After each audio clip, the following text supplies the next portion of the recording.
Knowledge is of two types.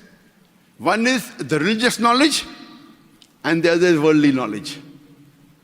It is compulsory, it is fard, that every Muslim should see to it that he gives the basic religious knowledge to his children. That's his duty. Otherwise, he'll be responsible on the day of judgment. Since he is the father or she is the mother, it's the duty of every Muslim to see to it that to the children, they give the basic knowledge of the deen. Number one is Tawheed, the oneness of Allah subhanahu wa ta'ala. What is the meaning of Tawheed? Who is Allah subhanahu wa ta'ala? The worst sin is shirk. Number two is Salah, how to offer Salah, the basics of it. Number three is Zakat, that every rich person who has a saving of more than the nisab level, 85 grams of gold, every lunar year should give 2.5% of that excess wealth in charity. Tawheed is there. Praying minimum 5 times a day. Zakat, 2.5% of excess wealth in charity every lunar year. Saum, fasting in the month of Ramadan. In the month of Ramadan, abstaining from food, drink and sex from dawn to sunset. And Hajj, if you have the means, the health and the money, at least once in a lifetime, perform Hajj. That is pilgrimage to the holy city of Makkah and Mina, Arafat, all the Arkan, at least once in a lifetime.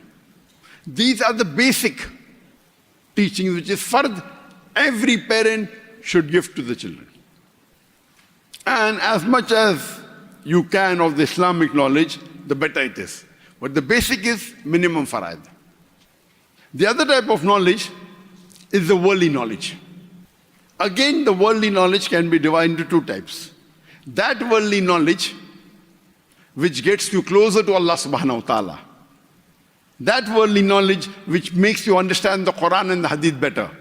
That worldly knowledge which makes you understand and implement the Sharia better. This type of knowledge, inshallah, will help you in this world and the Akhirah. But if you seek a worldly knowledge which does not get you closer to Allah subhanahu wa ta'ala, does not help you to understand the Quran better, does not help you to implement the Sharia better, this knowledge may or may not be useful in this world, but in the Akhirah it will be useless. And today we find that we look up to the Western society for education. And most of the people today think, Muslims and non-Muslims both, that the best profession is that of a doctor, medical doctor. Most of the people think. Even being a medical doctor, depending upon how you put that knowledge to practice. If by acquiring that knowledge, you are saving the lives of hundreds and thousands of human beings, that's good. But if you're using that knowledge, for example, to do abortion, to save the people who have done zina, fornication, adultery, and hide their sin, then this knowledge is not good. So every knowledge you acquire, it also depends upon how you utilize it. How do you implement it, for the good or for the bad? So knowledges can be used in two ways, for good things and for bad things. If you use for good things, it will be good for you. If not, it will have a negative impact on you. As I was saying, that most of the people are impressed by the Western knowledge. If we analyze, I do agree that the Western knowledge in terms of science and technology, it is improving. But where it comes to morality, to modesty, sobriety, it's declining.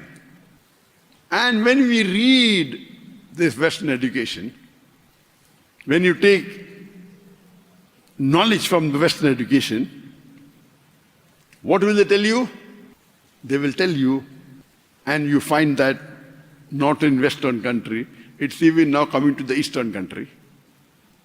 It says, condomize yourself.